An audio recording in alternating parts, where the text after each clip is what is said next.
مسیح کے نام میں سب کو سلام۔ تو جے یسودی ہر شے یسودی۔ تو دوستو آئیں آج بائبل مقدس میں سے بائبل مقدس کا متی کی انجیل 13 باب اور اس کی پہلی آیت سے دیکھتے ہیں، جس کی ٹائٹل ہے بیج بونے والے کی تمثیل۔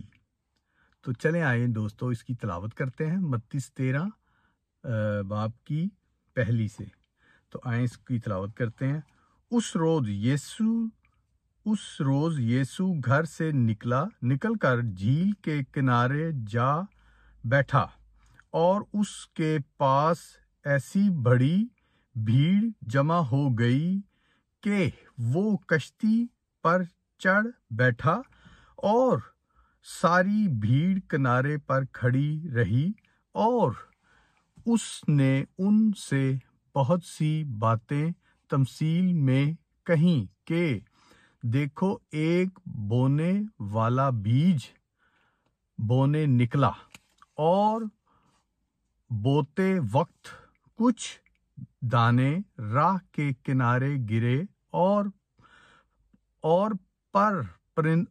پرندوں نے آ کر انہیں چگ لیا، اور کچھ پتھریلی زمین پر گرے جہاں ان کو بہت مٹی نہ ملی، اور گہرائی مٹی نہ ملنے کے سبب سے جلے اگ آئے، اور جب سورج نکلا تو جلنے لگے، اور جڑ نہ ہونے کے سبب سے سوکھ گئے، اور کچھ جھاڑیوں میں گرے، اور جھاڑیوں نے بڑھ کر ان کو دبا لیا، اور کچھ اچھی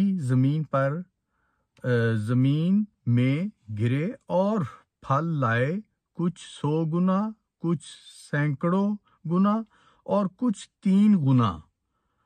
جس کے کان ہو وہ سن لے۔ تو پاک کلام کو پڑھے اور سنے جانے پہ برکت ہو۔ تو دوستو یہ جو آج کی تمثیل ہے بیج بونے والے کی مثال، کہ کچھ بیج اچھی زمین پہ گرے، کچھ جھاڑیوں والی پہ گرے، کچھ راہ کے کنارے گرے، پرندوں نے چگ لیا۔ تو دوستو اسی طرح ہی جو ہماری زندگی میں جو مثالیں اور جو حقیقت ہے، پہلے تو کچھ ہم بات یہ کر لیتے ہیں کہ جو شیطان بھی یہ ایسے ہے کہ جیسے پرندوں نے آ کے چگ لیا۔ شیطان بھی اس طرح آتا ہے، پر پرندوں نے تو پھل کھانا ہوتا ہے، کوئی دانا کچھ یہ وہ۔ پر جو شیطان ہے وہ جو ہے وہ مسیح کے لوگوں کو روکتا ہے، ان کے آگے دیوار بناتا ہے، ان کو ٹرن کرتا ہے، کہ جیسے آپ سیدھے جا رہے ہیں تو وہ ٹرن کرتا ہے لیفٹ پہ یا رائٹ پہ۔ جیسے مثال دیتے ہیں کہ ٹریفک میں کبھی کوئی سڑک روڈ ٹوٹ جاتا ہے، کچھ بن رہا ہوتا ہے نیا روڈ، یا کوئی ایکسیڈنٹ ہو جاتا ہے، تو وہ ٹرن کرتے ہیں کہ جی آپ ٹریفک کو کنورٹ کر دیں دوسری سائڈ پہ، لیفٹ والے کو رائٹ پہ کر دیں اور دوسرے کو ٹرن کر دیں، اسی طرح کچھ ہوتا ہے۔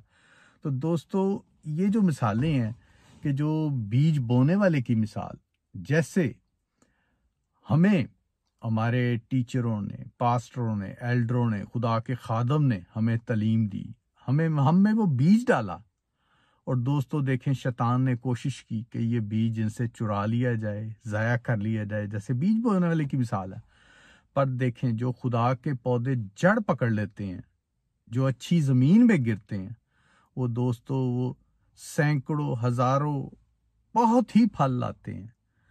پر جو ایک بیج گرتا ہے، جیسے کوئی پاسٹر ایلڈر کسی کو مسیح کی تعلیم دیتے ہیں، کوئی بائبل پڑھتا ہے، پر شیطان اس کو آ کے بہکاتا ہے، تو اس کو لالچ دکھاتا ہے، وہ اس کو اپنی طرف ٹرن کر لیتا ہے، تو دوستو وہ بیج جڑ نہیں پکڑتے، جڑ پکڑتے ہیں پر وہ مٹی اتنی پائیدار نہیں ہوتی، جاڑیوں میں یا پتھروں میں ہوتی ہے، اس کو پانی بھی نہیں ملتا، وہ سوکھ جاتا ہے۔ اسی طرح ہی وہ جو آدمی ہے وہ جیزس کے ٹریک پہ چلنے سے پہلے ہی جو مختلف چیزوں میں پھنس جاتا ہے، اس کا نکلنا مشکل ہو جاتا ہے۔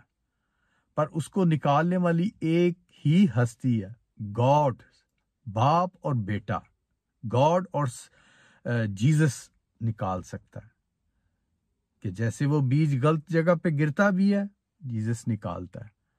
اور اگر آپ ایمان کے ساتھ مسیح کے ساتھ رہتے ہیں، چلتے رہتے ہیں، تو دوستو آپ ہزاروں گنا پھل لاتے ہیں. کیونکہ جو مسیح کے پیچھے ہو لیتا ہے، وہ اس پہ وہ خدا برکتوں کی بارش کرتا ہے، وہ پھل پہ پھل لاتا ہے. اور جو بیج تو بویا جاتا ہے، بائبل بھی پڑھتا ہے، پر شیطان اس کو بہکاتا رہتا ہے. زمانے کی جو ایک لالچ کی چیزیں ہیں، بڑا پن بننے کے لیے جو چیزیں ہیں، ان میں اس کو روک لیتا ہے. تو دوستو وہ اپنی ہی جو ایک زمین ہے اس میں پھنستا جاتا ہے، گناہ میں، برائی میں، دھوکے میں، فریب میں، لالچ میں، زناکاری میں، بہت سی چیزوں میں پھنس جاتا ہے، اور وہ بیج جڑ نہیں پکڑ سکتا، وہ سوکھ جاتا ہے. تو دوستو آپ وہ بیج بنیں جو ہزاروں، کروڑوں، ملینز پھل لائے، وہ مسیح میں بڑھتا جائے. اور یہ تو دوستو ایک بیج بونے والے کی مثال تھی، جو زندگی کی مثال ہے. کیونکہ دوستو اب وقت بہت نزدیک ہے، یسوع آنے والا ہے. جن لوگوں نے مسیح کو قبول نہیں کیا، ان کے پاس ابھی ٹائم ہے، ڈور اوپن ہے، وہ مسیح کو قبول کریں. کسی بھی ٹائم مسیح کی دوسری آمد ہوئی تو سب یہیں کا یہیں رہ جائے گا. پریز دی لارڈ. جے مسیح.